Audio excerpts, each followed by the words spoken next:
ঋতু পরিবর্তনের সময় হয়েছে। গরম এখনও এসে পৌঁছয়নি, আর তাই শীত যাই যাই করেও যেতে পারছে না।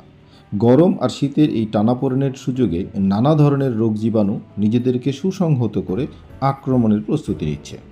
বিশেষ করে কোমলমতি শিশুরা তাদের প্রধান লক্ষ্য। রোগ জীবাণুর এই আক্রমণ থেকে শিশুদের রক্ষা করতে আসুন বিশেষজ্ঞ চিকিৎসকের কিছু পরামর্শ জেনে নিই। নবজাতকদের সুস্বাস্থ্য নিশ্চিত করার জন্য বাবা মা কি ধরনের প্রিভেন্টিভ মেজার নিতে পারে? এখন সিজন চেঞ্জের সময়, অর্থাৎ শীতকাল প্রায় চলে যাচ্ছে, গরমকাল আসতেছে। এই ট্রানজিশনাল পিরিয়ডগুলোতে নবজাতক বাবুদের ঠান্ডা, কাশি, নিউমোনিয়া জনিত শ্বাসকষ্ট হওয়ার সম্ভাবনা বেশি থাকে। এবং নিউমোনিয়া জীবাণু যদি রক্তে চলে যায়, আবার সেপসিস যাকে বলা হয়, অর্থাৎ সেপ্টিসিমি হওয়ার একটা চান্স থাকবে।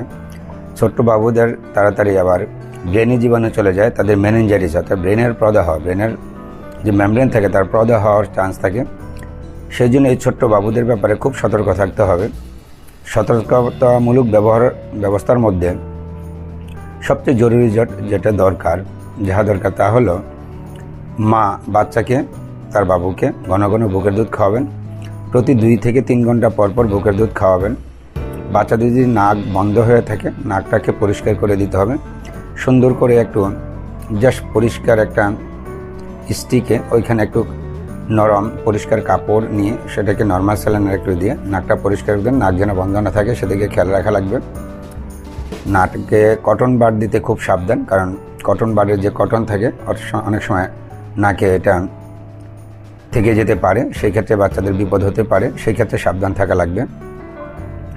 সবচেয়ে জরুরি দরকার, আবারও বলি, বুকের দুধ খাওয়ানো। আসুন আমরা সচেতন হই, সতর্ক থাকি।